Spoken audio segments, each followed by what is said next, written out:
ময়মনসিংহে ভুয়া ভিসা ও ভুয়া বিমান টিকিট প্রতারণার অভিযোগে শফিকুল নামে এক প্রতারককে আটক করেছে র্যাব।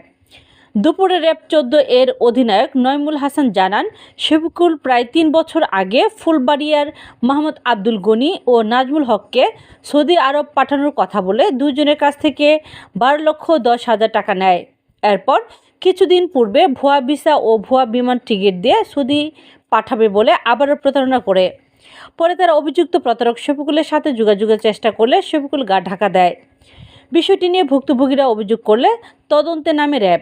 শুক্রবার ভোরে গাজীপুর টেকনোপাড়া থেকে শফিকুলকে গ্রেফতার করে র্যাব। টাকা দাও, পরে টাকা দিছি, দেওয়ার পরে বলতেছে তোমার ফ্লাইট মিস হয়েছে। মিস হওয়ার পরে আরেকটা টিকিট দেয়, ওই ফ্লাইটটাও মিস হয়েছে, মানে ভুয়া টিকিট আর কি।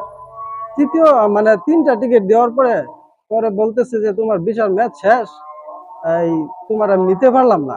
৯টা বাজে আমার না কথা কইলো, সকাল 9টা বাজে আমি আইতেছি। সারাদিন স্যার হ্যাঁ আমি কল দিছি, কল ঢুকছে, হ্যাঁ কল ধরে না।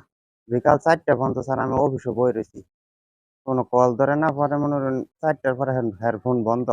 পরে আমি রাতে 10টা পর্যন্ত ওই বনানি স্যার বইয়ে থেকে পরে অফিসে যে লোক টুকা ছিল, অফিসের লোক, হ্যাঁ আমার কইছে যে আপনি বাড়িতে যান গা, আপনার আর বিদেশ যাবো না, আপনার বিশাল ম্যাচ শেষ।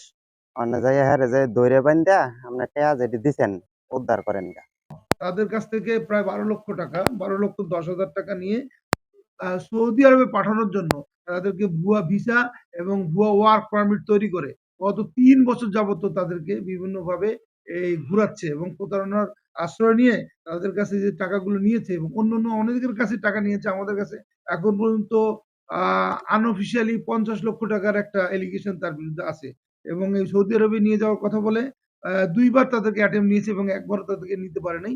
এবং আমরা যে ডকুমেন্টস গুলো দেখলাম সেই ডকুমেন্ট গুলো ম্যাক্সিমামই সবগুলো ভুয়া এবং এই ভুয়া ডকুমেন্টস ক্রিয়েট করে গ্রামের তদন্ত দরিদ্র প্রক্রিয়ার মানুষের বিষয়ে কাছে থানা অফিসার মানুষের ইনচার্জ সাথে তারা টিপু সুলতান বলেন, প্রতারণা করার চেষ্টা আমরা করছে। মেডিকেল রিপোর্ট রেপিড অ্যাকশন পেয়েছি, ব্যাটালিয়ন, তদন্ত র্যাব প্রায় শেষ। ময়মনসিংহ এই আগামী মাসে প্রতারক চার্জশিট চক্রের দেওয়া বিরুদ্ধে হবে। সোচ্চার এবং তার বিরুদ্ধে আইনগত ব্যবস্থা গ্রহণ করা হচ্ছে।